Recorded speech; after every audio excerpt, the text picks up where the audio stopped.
Hello everyone, welcome to Olive Board. In this particular video, we are going to discuss about the RBI circulars January 2025 से related. So this is going to be the part first of the video. Before starting the discussion, I would like to request from you guys कि आप Olive Board की application download कर सकते हो, right? जितने भी YouTube sessions हो रहे हैं उस सब का PDF आपको इस एप्लीकेशन पे मिल जाएगा. You can attend your classes, you can watch all the schedules as well, right? और अगर आपको कोई प्रीवियस ईयर क्वेश्चंस अटेम्प्ट करने हैं, whether it is related to RBI exam या फिर NABARD exam, SEBI graded exams और बहुत सारे तरीके के एग्जाम्स के यहाँ पे प्रीवियस ईयर क्वेश्चंस भी अवेलेबल है. You can download from the application as well as from the website. चालू करते हैं नोटिफिकेशन से. सबसे पहला notification is related to participation of NaBFID as an AIFI in the financial markets. NaBFID क्या होता है काफी लोगों को पता है, फाइनेंशियल मार्केट्स भी क्या होता है सबको पता है, AIFI क्या होता है उसके बारे में भी हम डिस्कस करेंगे और क्या ये सर्कुलर का मतलब है. सो डेट 1 जनवरी 2025 को आया था. थोड़ा सा बैकग्राउंड आप लोगों को बताना चाहूंगा. नैपफिड जिसका फुल फॉर्म होता है national bank for financing infrastructure and development. तो ये इंफ्रास्ट्रक्चर फाइनेंस बैंक है, बेसिकली एक डेवलपमेंट फाइनेंशियल इंस्टीट्यूशन है. इसको AIFI यानी कि ऑल इंडिया फाइनेंशियल इंस्टीट्यूशन का स्टेटस दे दिया गया था इन मार्च 2022 में, राइट? 2022 में ही नैपफिड को AIFI का स्टेटस दे दिया गया था. AIFI क्या होते हैं? ऑल इंडिया फाइनेंशियल इंस्टीट्यूशंस होते हैं. नैपफिड के साथ में 4 और AIFI यानी कि टोटल 5 AIFI इंडिया के अंदर अभी नोटिफाइड है. It is regulated and supervised by RBI under section 45L and 45N of the RBI Act. इसको रेगुलेट और सुपरवाइज कौन करते हैं? RBI ही करते हैं, राइट? AIFI क्या होते हैं पहले वो पढ़ लेते हैं, उसके बाद समझते हैं कि ये नोटिफिकेशन किस चीज से रिलेटेड है, क्या कहना चाहते हैं. So AIFI stands for all India financial institutions are specialised financial institutions. ये कोई नॉर्मल नेचर के फाइनेंशियल इंस्टीट्यूशंस नहीं है जैसे कि कमर्शियल बैंक्स, वो तो नॉर्मल फाइनेंशियल इंस्टीट्यूशंस हो गए. These are specialised financial institutions. कहने का मतलब किसी न किसी पर्टिकुलर स्पेशलाइजेशन में काम कर रहे होते हैं, जनरल काम नहीं कर रहे होते. So they are specialised financial institutions regulated and supervised by reserve bank of India. अरे सारे फाइनेंशियल इंस्टीट्यूशन को RBI तो सुपरवाइज करता है, पर ये वाले स्पेशलाइज्ड फाइनेंशियल इंस्टीट्यूशंस कहलाते हैं. These institutions focus on long-term financing, infrastructure, agriculture, housing, exports. ये सारे लॉन्ग टर्म नेचर के फाइनेंसिंग वाले काम है. अभी इंफ्रास्ट्रक्चर क्रिएट करना है तो क्या साल 2 साल में हो जाएगा? नहीं, बहुत टाइम लगेगा, राइट?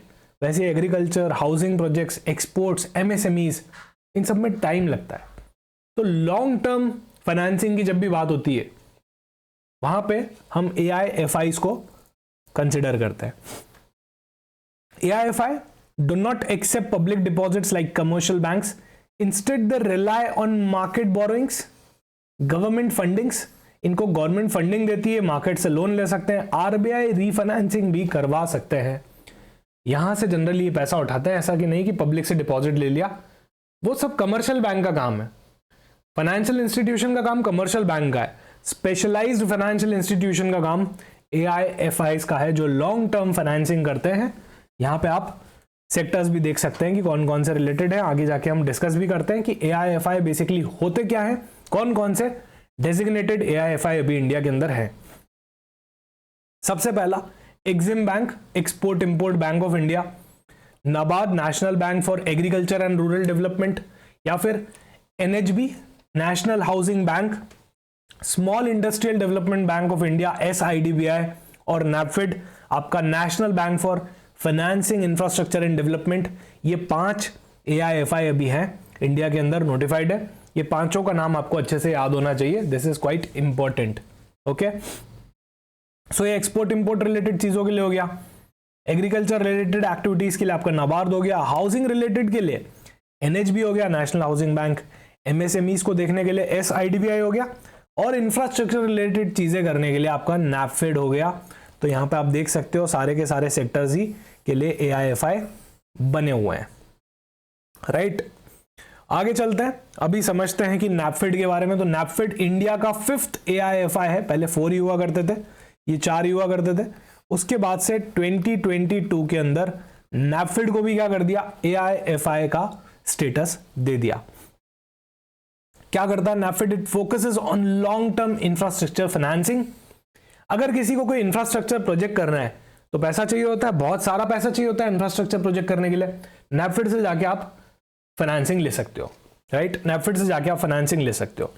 हेडक्वार्टर्स इसके मुंबई के अंदर है और अभी करंट MD इसके मिस्टर राज किरण राय हैं।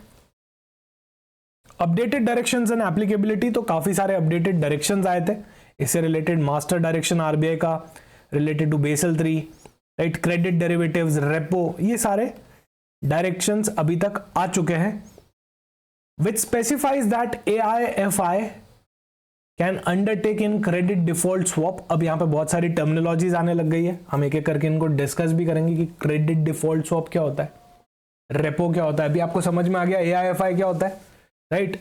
ये सारे डायरेक्शंस बताना चाह रहे थे कि AIFI, जो AIFI होते हैं, पांचों की बात हो रही है, क्या कर सकते हैं, पार्टिसिपेट कर सकते हैं क्रेडिट डिफॉल्ट स्वैप में, रेपो ट्रांजैक्शंस के अंदर भी पार्टिसिपेट कर सकते हैं। ये सारे डायरेक्शंस बता रहे थे, right? Updated directions and applicability, ये सर्कुलर बताता है कि ये सारे डायरेक्शंस नैपफेड पे भी लगते हैं क्योंकि वो एक AIFI है, ऑल इंडिया फाइनेंशियल इंस्टीट्यूशन है।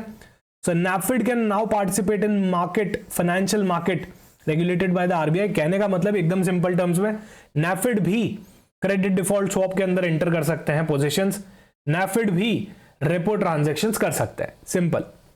इमीडिएटली इफेक्टिव है, अभी का अभी ये इफेक्टिव हो जाएगा, राइट? और सारे ही मार्केट पार्टिसिपेंट्स के अंदर एलिजिबल हैं ये सब करने के लिए। अभी समझते हैं क्रेडिट डिफॉल्ट स्वैप क्या होता है। काफी लोगों को नहीं पता है कि CDS क्या होता है। क्रेडिट डिफॉल्ट स्वैप 3 वर्ड से बनता है।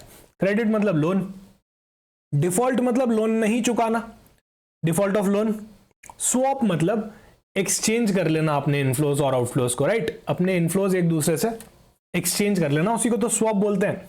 मैंने आपको ये पेन दिया, आपने मुझे आपकी पेंसिल दे दी, स्वैप हो गया।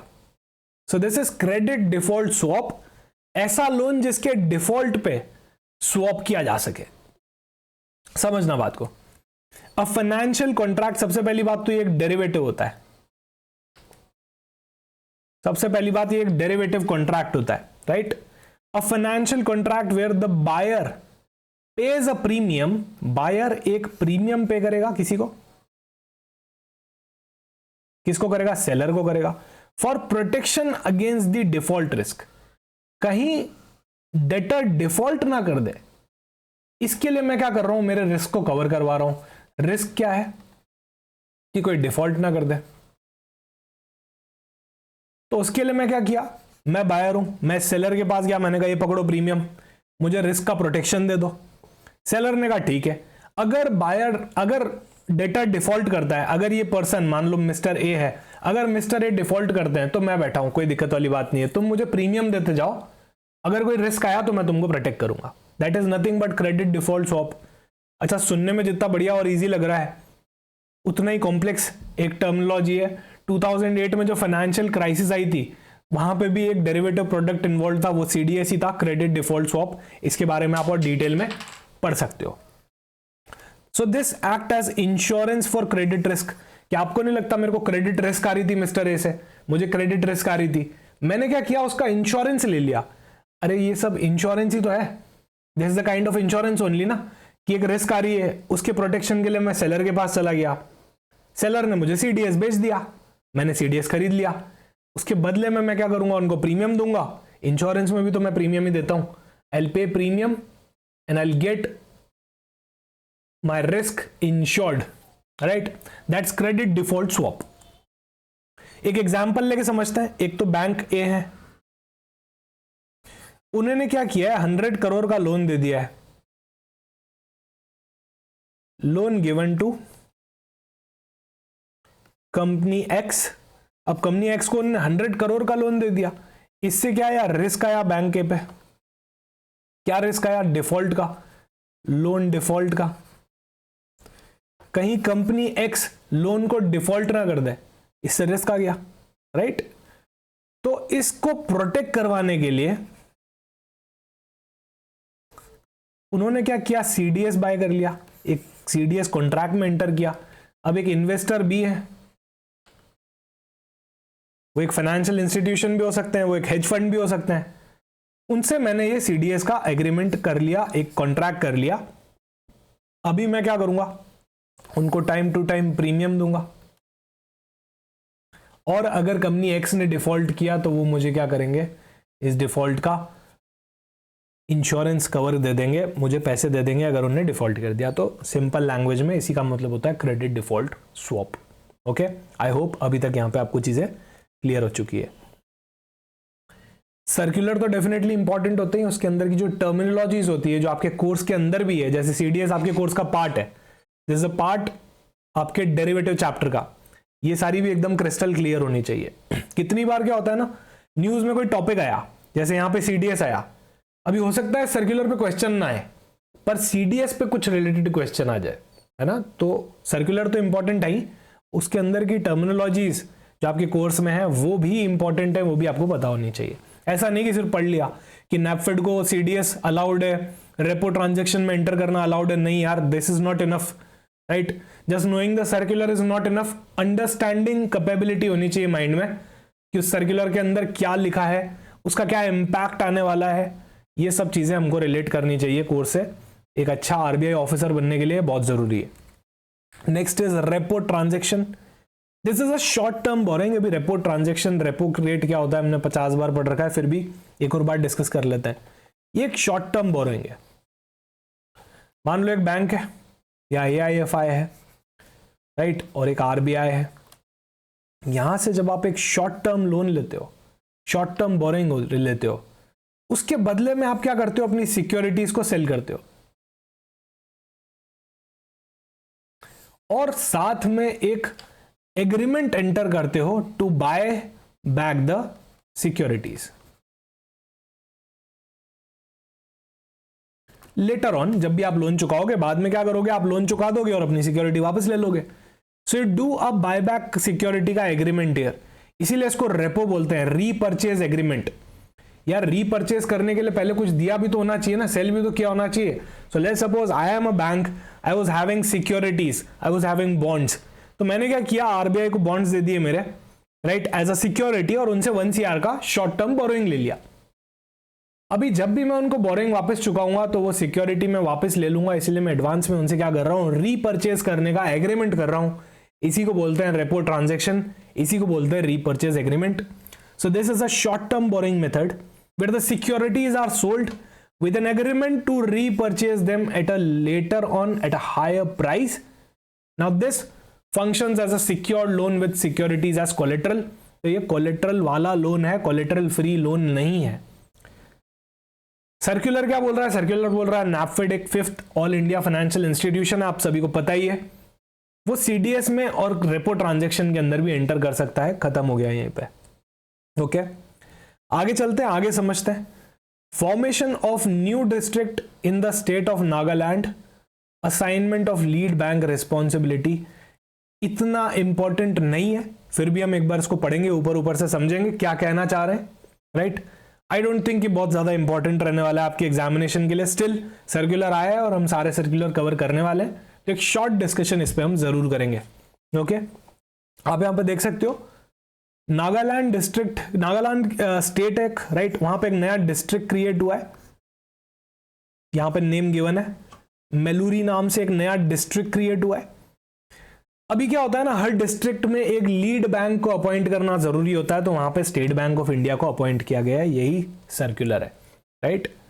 2 जनवरी को ये सर्कुलर आया था, डिस्ट्रिक्ट की बात हो रही है, नया डिस्ट्रिक्ट क्रिएट हुआ था, राइट। तो आरबीआई की एक लीड बैंक स्कीम बनी हुई है to improve the banking services in rural and semi urban areas. जो एरिया अभी तक पूरी तरह से डेवलप नहीं हो पाया, रूरल एरिया है या फिर सेमी अर्बन एरिया है, वहां पे लीड बैंक स्कीम जो है वो हेल्प करती है बैंकिंग सर्विसेज को इंप्रूव करने के लिए। एक बैंक को पकड़ा जाता है, उसको लीड बैंकर बना दिया जाता है और वो ओवरसी करता है कि ओवरऑल सर्विस का कैसा क्या चल रहा है, status in that particular district. यहां इस नए डिस्ट्रिक्ट में एसबीआई को अपॉइंट किया गया as a lead bank, right. Each district is assigned a lead bank to coordinate credit flow. Lead bank का क्या काम होता है? देखना क्रेडिट फ्लो कैसा चल रहा है in agriculture, in MSME, in economic activity. यार इन तीनों चीजों की वजह से ही तो एक अर्बन एरिया या फिर एक सेमी अर्बन एरिया मूव कर सकता है टुवर्ड्स अर्बनाइजेशन, राइट। एक रूरल एरिया, एक सेमी अर्बन एरिया को कभी ना कभी तो अर्बन बनाना ही है। तो लीड बैंक इंश्योर करता है कि क्रेडिट फ्लो कैसा चल रहा है। अगर credit flow in agriculture, SME, economic activity बढ़िया चल रहा होगा तो जल्दी मूव हो जाएगा towards the urbanization, right. No change in the lead banks of other districts in Nagaland. बाकी के सारे कांस्टेंट है, ये सिर्फ एक छोटा सा चेंज आया था। आई डोंट थिंक कि वो इतना इंपॉर्टेंट रहने वाला है आपकी एग्जामिनेशन के लिए। स्टिल हम एक बार जो कम इंपॉर्टेंट वाली चीजें हैं उनको भी ऊपर से देख लेनी चाहिए। एटलीस्ट यही पता होना चाहिए कि लीड बैंक क्या होता है, राइट। आगे चलते हैं, दूसरे नोटिफिकेशन सर्कुलर के बारे में डिस्कस करते हैं। Status of 30th March 2025 for government transaction through integration with e-Kubar। e-Kubar related यहाँ पे एक सर्कुलर आया, आपको सबसे पहले बता दूं ये होता क्या है। So this is a core banking solution of RBI. RBI का एक सीबीएस है, कोर बैंकिंग सॉल्यूशन है, which enables each bank to connect their single current account across the country। Bank ये सीबीएस की तरह यूज कर सकता है इसको, राइट, कनेक्ट करने के लिए for single current account across the country. कहीं भी कंट्री में वो करंट अकाउंट को यूज कर सकता है। गवर्नमेंट के ट्रांजैक्शंस भी कौन मैनेज करता है? ई-कुबर प्लेटफॉर्म ही मैनेज करता है, used for auction of government securities. Government securities जैसे कि सॉवरेन गोल्ड बॉन्ड्स हो गए या दूसरे पेमेंट्स हो गए, ये सब कहां पे? ई-कुबर पे ही सारे अंडरटेक किए जाते हैं। एप्लीकेबिलिटी की बात करूं तो ऑल एजेंसी बैंक्स, राइट। पर इशू क्या है ना, ई-कुबर सिस्टम जो है that do not process any government transaction on global holidays. Global holidays को ई-कुबर नहीं करता प्रोसेस कोई भी ट्रांजैक्शन, राइट। पर since 30th March falls on Sunday, right, तो 30th मार्च को हॉलीडे आ रहा है। मुझे नहीं लगता है सर्कुलर अगेन बहुत ज्यादा इंपॉर्टेंट होने वाला है। एटलीस्ट आपको इतना पता चल जाना चाहिए कि ई-कुबर प्लेटफॉर्म होता क्या है, राइट। तो 30th मार्च को जो संडे आ रहा है, the e-Kuber system which is the RBI core banking solution will remain operational to process the government transaction. E-Kuber system open रहेगा to process the government transaction. वैसे हॉलीडेज पे नहीं ओपन रहता है, इस बार रहने वाला है जस्ट बिकॉज इट्स 30th मार्च। तो आप सभी को पता है 31 मार्च को क्लोजिंग होती है फाइनेंशियल ईयर की, राइट। तो स्पेसिफिकली यहाँ पे एक नोटिफिकेशन रिलीज किया गया है। Ensure that receipt and payment for financial year 24-25 are accounted for within the financial year। सारे रिसीट और सारे पेमेंट फाइनेंशियल ईयर 24-25 के। आपको बता दूं फाइनेंशियल ईयर कैसे होता है, 1 अप्रैल 2024 से लेके 31 मार्च 2025 तक का होता है, राइट। इसके सारे रिसीट्स एंड पेमेंट रिकॉर्ड हो जाए, अकाउंट फॉर हो जाए, उसकी रिस्पॉन्सिबिलिटी होती है the office of controller general of accounts. ये CAG वो वाला नहीं है, controller and auditor general of India नहीं है, ये कंट्रोलर जनरल ऑफ अकाउंट्स है, राइट। उन्होंने एडवाइस किया गया है कि accounts for all the government transactions related to the receipt and payments in the financial year 24-25 itself वहीं के वहीं ये रिकॉर्ड हो जाए, राइट। तो 31 March Sunday to be marked as a working day for the government transactions. इतना सा ये एक सर्कुलर आया था जिसके बारे में आपको अवेयरनेस होनी चाहिए, राइट। आगे चलते हैं, एक मास्टर डायरेक्शंस भी रिलीज हुए थे, राइट, जनवरी के अंदर ही। These master directions are related to credit information reporting. So ये क्रेडिट इंफॉर्मेशन रिपोर्टिंग डायरेक्शंस 2025 है। ये पर्टिकुलर टॉपिक आपके एग्जाम के लिए इंपॉर्टेंट हो सकता है, इसीलिए हम इसको डिटेल में भी पढ़ने वाले हैं। और एट द एंड मैं आपको सारे सर्कुलर से रिलेटेड कुछ MCQ क्वेश्चंस भी सॉल्व करवाने वाला हूं, तो लास्ट तक बने रहिएगा ताकि आपको एक देखो क्या होता है ना, सर्कुलर पढ़ते हैं ना, पढ़ते पढ़ते बोर हो जाते हैं। बड़े बड़े सर्कुलर्स होते हैं, बहुत सारी डिटेल्स होती है, आधा भी एग्जाम के लिए रिलेवेंट नहीं होता है। सर्कुलर पढ़ना फिर भी जरूरी है ताकि हमको उसकी टर्मिनोलॉजी समझ में आए, हो क्या रहा है फाइनेंशियल वर्ल्ड में, सेंट्रल बैंक में समझ में आए। उसके साथ में उससे रिलेटेड MCQ करना और ज्यादा इंपॉर्टेंट हो जाता है। सर्कुलर्स याद नहीं रहते पर उससे रिलेटेड किए गए MCQs बहुत अच्छे से याद रहते हैं, राइट। तो हम काफी सारे एमसीक्यूज भी करने वाले हैं after this particular circular, right. तो चालू करते हैं discussion related to credit information reporting directions 2025 से। आरबीआई ने अपनी पावर एक्सरसाइज करी है जो सेक्शन 11 में उनको मिलती है of the credit information companies regulation act. बहुत सारी टर्मिनोलॉजीज आ रही है, एक एक करके समझते हैं होती क्या है। अलग अलग चैप्टर्स में इस पर्टिकुलर मास्टर डायरेक्शन को डिवाइड किया गया है।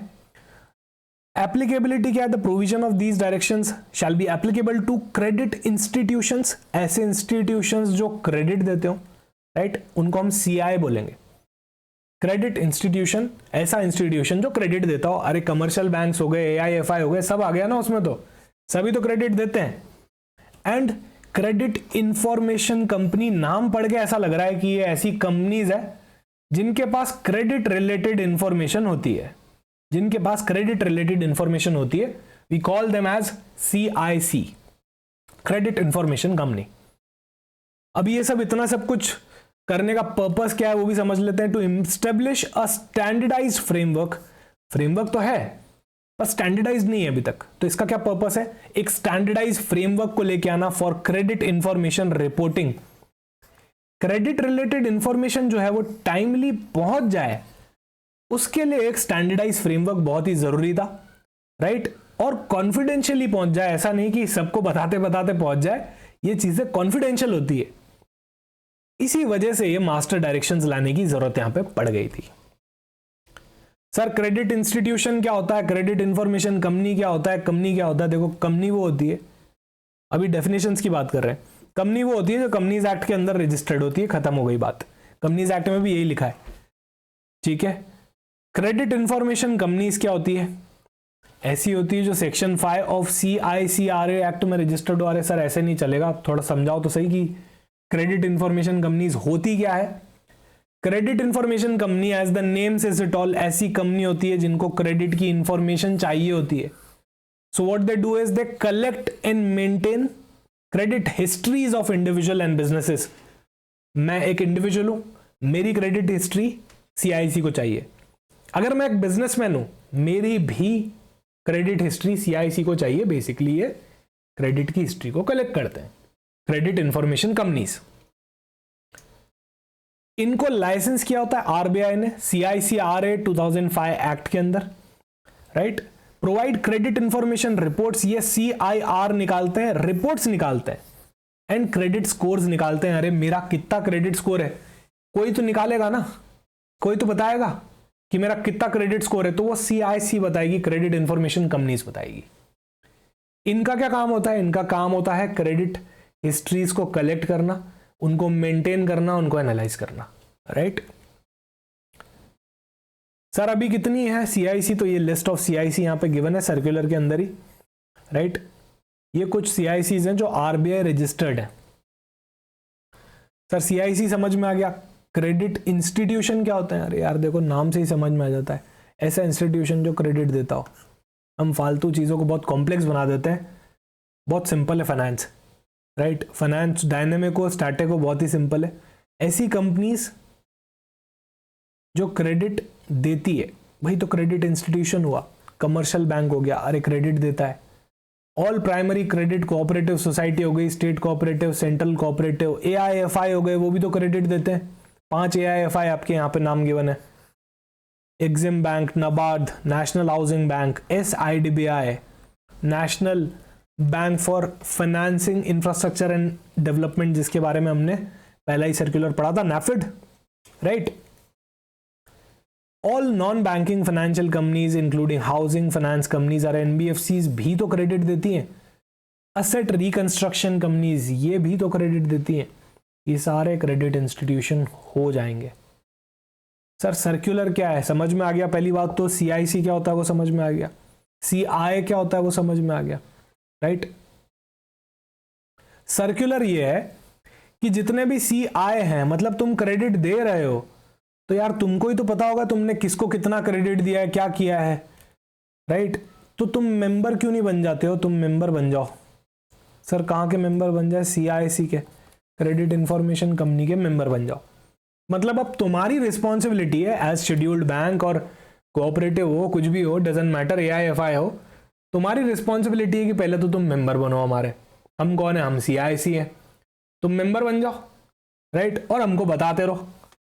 So all the credit institutions must become members of every CIC registered with RBI। पहली बात तो मैं कौन होना चाहिए? मैं एक CIC होना चाहिए, ऐसी वैसी CIC नहीं, मैं रजिस्टर्ड होना चाहिए RBI के साथ में। मतलब ये 4 CIC की बात हो रही है, क्योंकि ये तो रजिस्टर्ड है, ये तो रजिस्टर्ड है, राइट? अब मैं एक ऐसी CIC हूं जो मैं RBI से रजिस्टर्ड हूं, very good.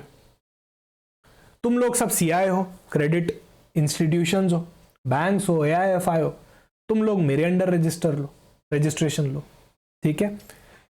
This ensures uniform credit reporting and access to comprehensive credit data.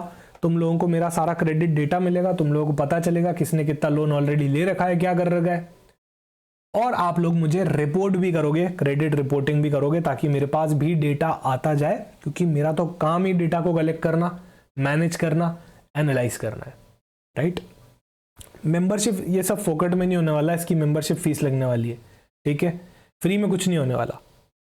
CIC can charge credit institution, मैं बैंक्स को, AIFI को, कोऑपरेटिव बैंक्स को चार्ज कर सकता हूं एक one time membership fees of 10,000, और सालाना एक बार से क्या होगा, बार बार की जरूरत पड़ती है, राइट? ये ऐसी चीज है जिसकी जरूरत बार बार पड़ती है, तो एक बार तो मैं 10,000 लेने वाला हूं वन टाइम मेंबरशिप फीस के, और एनुअल सब्सक्रिप्शन 5,000 रुपए का ले सकता हूं। फिर credit information reporting and dissemination की बात हो रही है, इसको भी थोड़ा सा डिस्कस कर लेते हैं। ऑब्जेक्टिव में क्या बात हुई? अरे हमारे पास ऑलरेडी फ्रेमवर्क्स तो हैं, एक स्टैंडर्डाइज फ्रेमवर्क चाहिए, तो स्टैंडर्डाइज के लिए तो आपको कुछ SOP पता होनी चाहिए ना, स्टैंडर्ड ऑपरेटिंग प्रोसीजर पता होना चाहिए। नहीं पता होगा तो सब अपने हिसाब से रिपोर्टिंग करेंगे।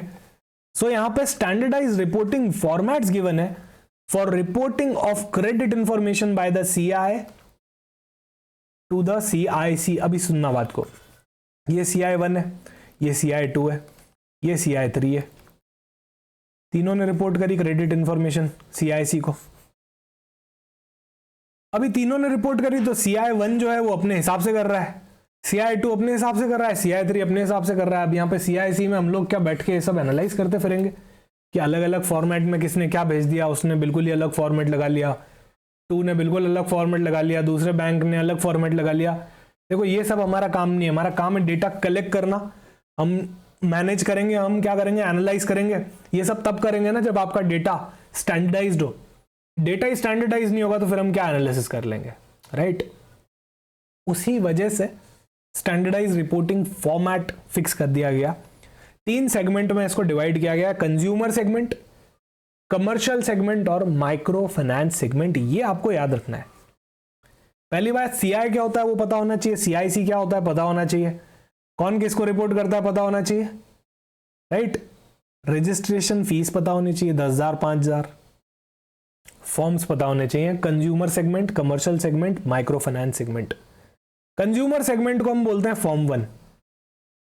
फॉर्म 1 में जो डिटेल भेजोगे वो कंज्यूमर सेगमेंट की भेजना, फॉर्म 2 में जो भेजोगे वो कमर्शियल सेगमेंट की भेज देना, और 3 में जो भेजोगे वो माइक्रो फाइनेंस सेगमेंट की भेज देना, अपने हिसाब से मत भेजना, right?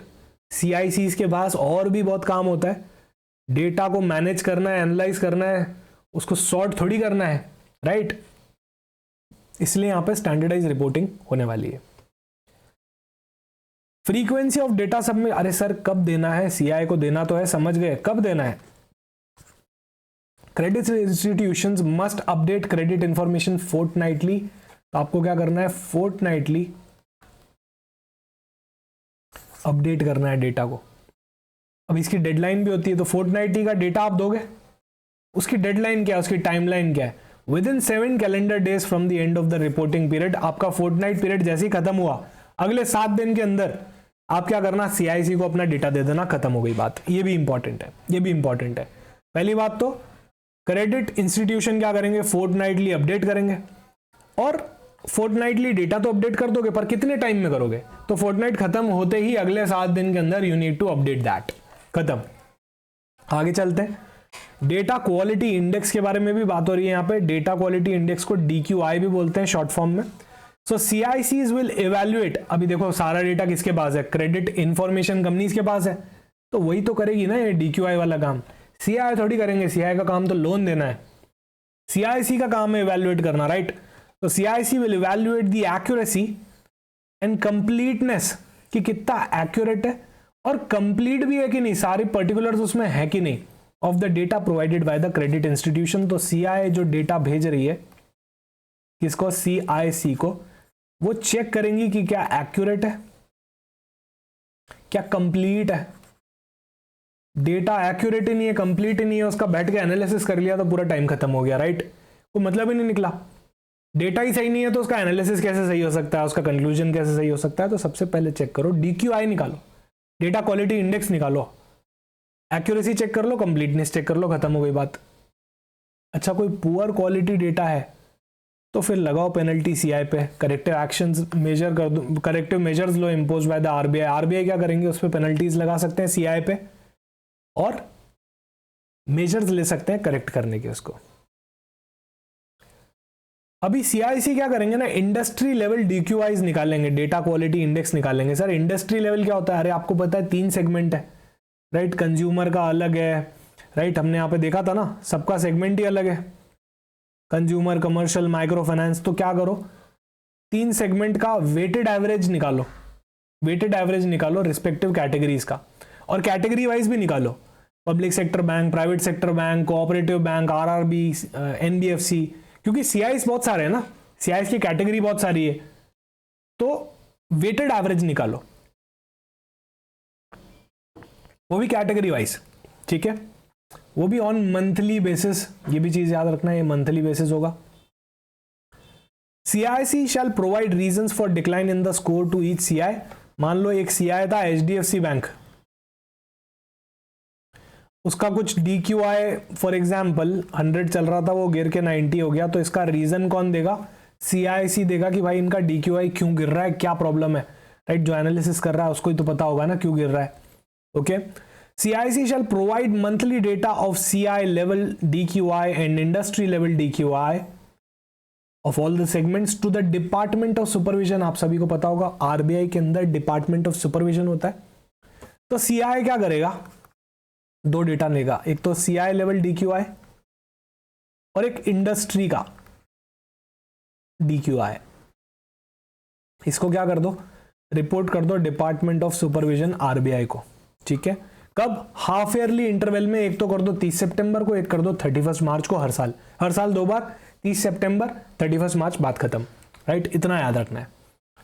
Credit scores is an easy and consistent manner. The credit score shall be calibrated from 300 to 900। तो ये इसकी रेंज रहेगी क्रेडिट स्कोर्स की, right. Sharing of credit information with the third party entities based on consent of individuals। CIC shall incorporate a clause in their agreement। CIC को क्या करना पड़ेगा, incorporate करना पड़ेगा एक क्लॉज उनके एग्रीमेंट में कि एक सीसा सर्टिफाइड ऑडिटर, सीसा क्या होता है, सर्टिफाइड इंफॉर्मेशन सिस्टम ऑडिटर होता है, समझना बात को। बैंक्स में क्या होता है, सिस्टम्स होते हैं, देखो सारा डेटा कौन प्रोसेस करता है, सिस्टम प्रोसेस करता है। तो एक बहुत बड़ा सिस्टम है, राइट, हमारा CBS हो गया जैसे। तो अगर सीसा कौन होता है, सीसा एक ऑडिटर होता है, एक पर्सन होता है जिसके पास सीसा लाइसेंस होता है।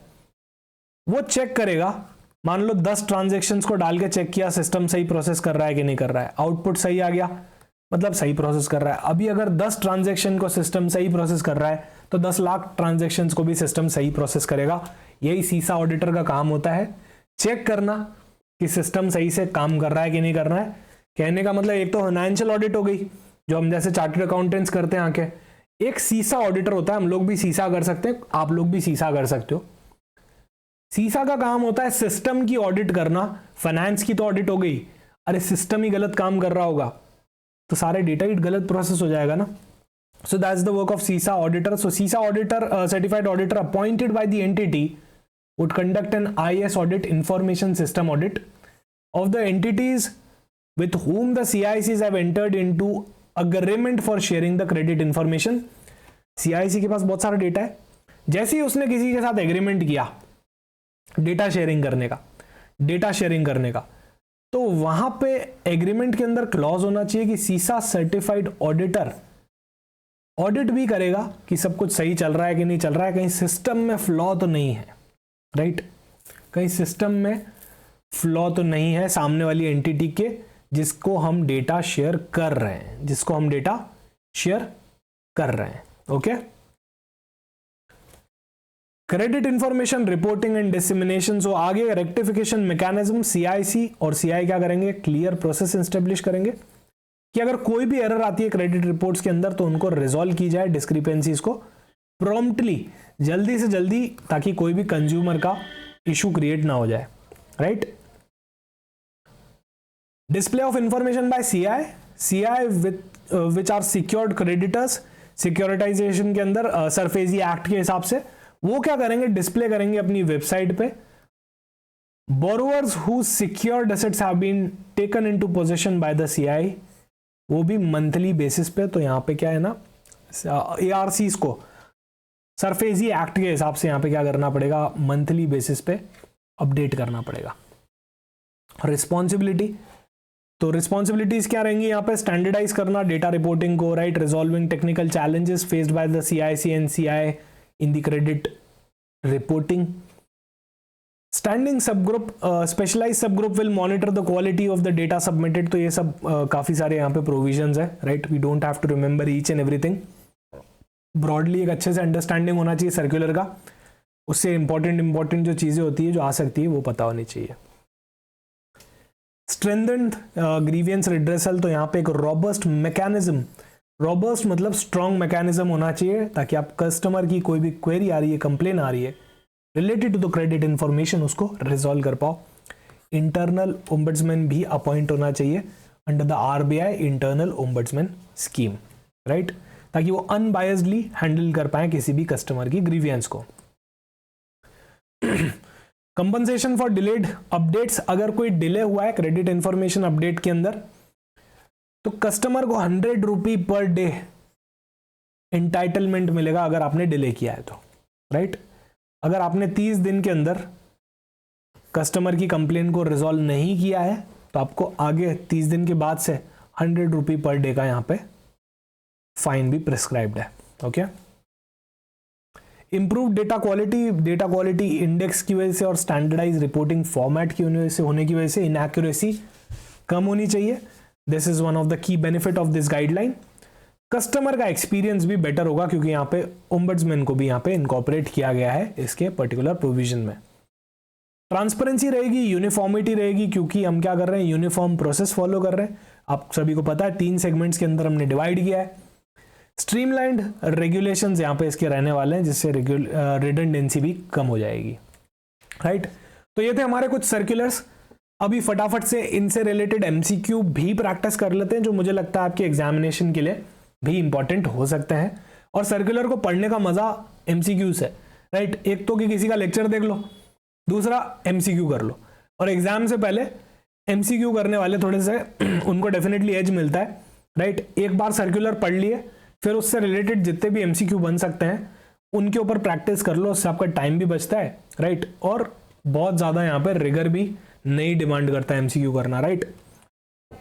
First one is which of the following is not an AIFI, all India financial institution नहीं है इनमें से कौन सा। Do let me know in the comment section, right. जब तक मैं क्वेश्चन कर रहा हूं, पढ़ रहा हूं, तब तक आप लोग कमेंट सेक्शन में मुझे बता सकते हो कि इसके अंदर से इसका पर्टिकुलरली क्या आंसर होना चाहिए। So this particular question is having कि कौन सा इनमें से AIFI नहीं है। Is it NaBFID, is it EXIM, SIDBI, IDBI या फिर नाबार्ड। हमने मल्टीपल टाइम्स डिस्कस भी किया था कि AIFI 5 तरीके के होते हैं इंडिया के अंदर, राइट। तो आप मुझे बताएंगे कि इनमें से कौन सा AIFI नहीं है। So over to you guys in the comment section, please do let me know what should be the correct answer here.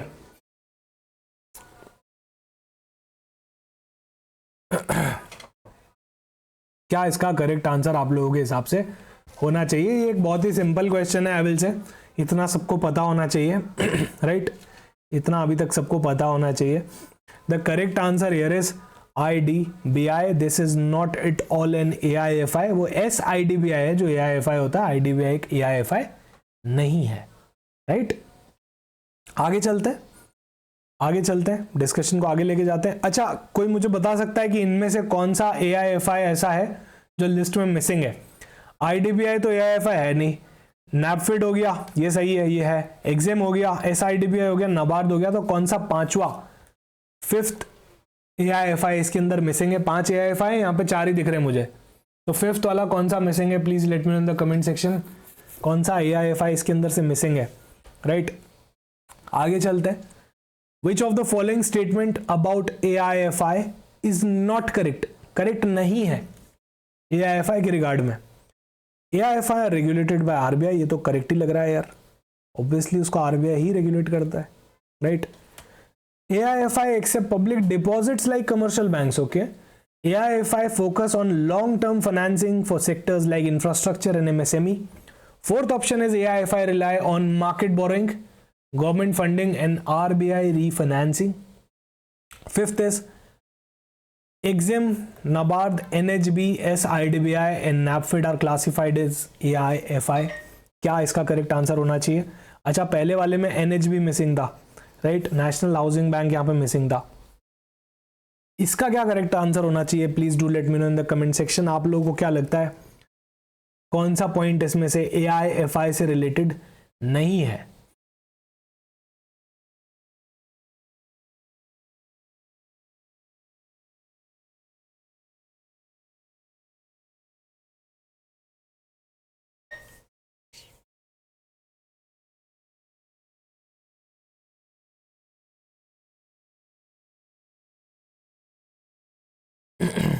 क्या इसका करेक्ट आंसर होना चाहिए? Please do let me know in the comment section.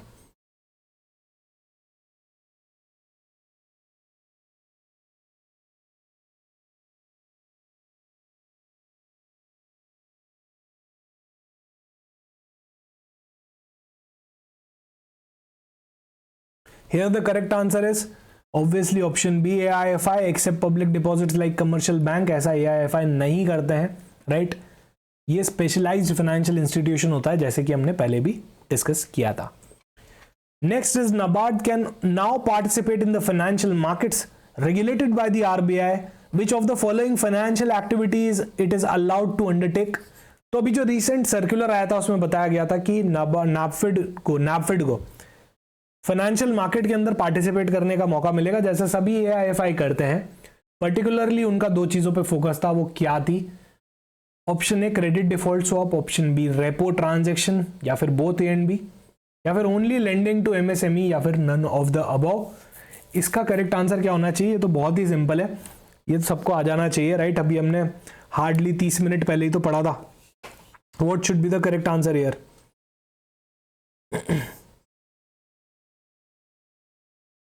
What should be the correct answer here? The correct answer here is option C, both A and B. So यहाँ पे CDS और repo transaction दोनों की बात करी गई थी, right? Credit default swap हमने बहुत डिटेल में समझा। रेपो ट्रांजेक्शन भी क्या होता है, उसको क्यों रीपर्चेज एग्रीमेंट बोलते हैं, उसके भी हमने डिस्कस किया था। Next is what is e-Kuber in the context of RBI? E-Kuber क्या चीज है, right? Is it a blockchain based digital currency system or it's RBI's central bank solution? An artificial intelligence system for banking fraud detection, a platform for direct lending to startups, या फिर एक public sector banking का network है? What should be the correct answer? बहुत ही straight और बहुत ही simple questions है, right? अच्छा, जब मैं क्वेश्चन पढ़ रहा हूं तो सर्कुलर काफी कुछ याद आ जाना चाहिए, 50-60% सर्कुलर भी आपको याद आ जाना चाहिए।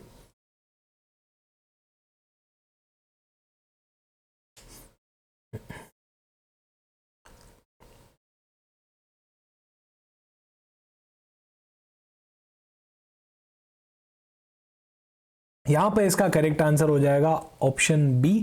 RBI का कोर बैंकिंग सॉल्यूशन है, यहाँ पे गवर्नमेंट ट्रांजैक्शंस भी होते हैं, राइट? गवर्नमेंट सिक्योरिटीज का ऑक्शन भी होता है, जैसे सॉवरेन गोल्ड बॉन्ड्स हो गए, राइट? आगे चलते हैं। What is required for of asset reconstruction companies regarding the membership of credit information companies according to the revised RBI guidelines? ARCs को क्या करना पड़ेगा? Become a member of at least 1 या फिर 2 या फिर 3 CIC।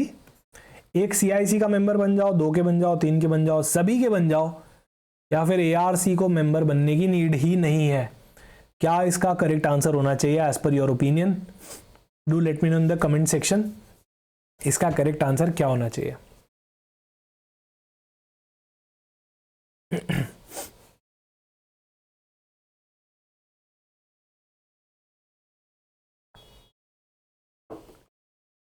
यहां पे इसका करेक्ट आंसर हो जाएगा ऑप्शन डी, सभी CIC के मेंबर्स बनना कंपल्शन है।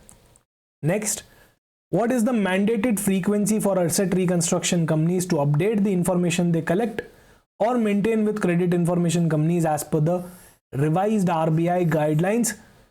कब तक कलेक्ट करनी है?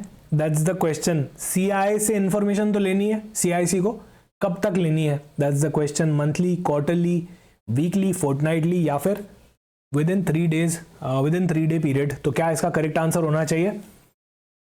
What's your take on this everyone in the comment section? बहुत ही सिंपल है क्वेश्चन भी।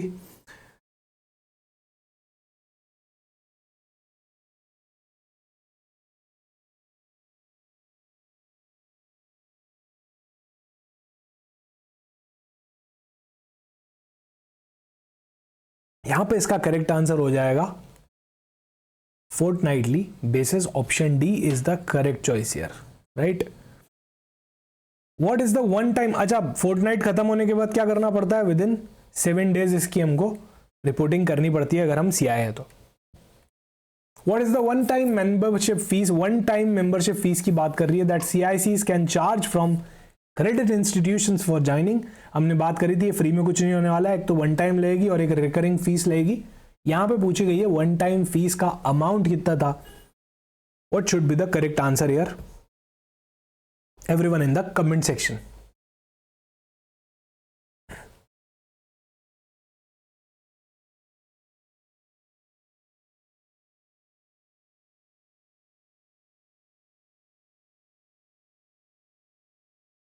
अच्छा, यहां पे इसका करेक्ट आंसर हो जाएगा ऑप्शन बी 10,000, और ये तो वन टाइम फीस थी। एनुअल मेंबरशिप फीस कितनी हो सकती है? 5,000 हो सकती है। अगला question, what is the function of the data quality index introduced in the master direction? एक DQI का यहां पे इंट्रोडक्शन हुआ मास्टर डायरेक्शंस के अंदर CIC रिलेटेड, तो उसका क्या मतलब है? फंक्शन क्या है DQI का? So to assess the credit worthiness और to monitor financial stability of credit institution, to evaluate the accuracy and completeness of credit data submitted by the credit institution, to rank the credit institution based on the loan disbursement performance, या फिर track करना defaulters को और black list them करना। What is the key function of DQI? DQI का की function यहाँ पे क्या होने वाला है? अगेन बहुत ही स्ट्रेट है, बहुत ही सिंपल है। ऑप्शन सी इसका करेक्ट आंसर है, to evaluate the accuracy completeness of data submitted by the credit institution. जो डेटा क्रेडिट इंस्टीट्यूशन ने सबमिट किया है CIC को, कितना एक्यूरेट है, कितना कंप्लीट है। What is the compensation? A customer is entitled to if the credit institution fails to update their credit information within 30 days of a complaint. अगर एक कस्टमर ने कंप्लेंट करी किसी पर्टिकुलर चीज से रिलेटेड, टू क्रेडिट इंफॉर्मेशन से related, हम उसको 30 दिन तक नहीं दे पाए, उसके बाद से कितनी पेनल्टी लगना चालू हो जाएगी? Correct answer is 100 per day, right? That's the correct choice. So thank you so much video देखने के लिए, और do share your experience with me कि आपको वीडियो कैसा लगा, right? Do let me know in the comment section. और किस टाइप के वीडियो हम लोग आपके लिए ला सकते हैं, दैट ऑल्सो आप सजेस्ट कर सकते हैं, right, in the comment section. और थैंक यू सो मच, मिलते हैं किसी और वीडियो के अंदर।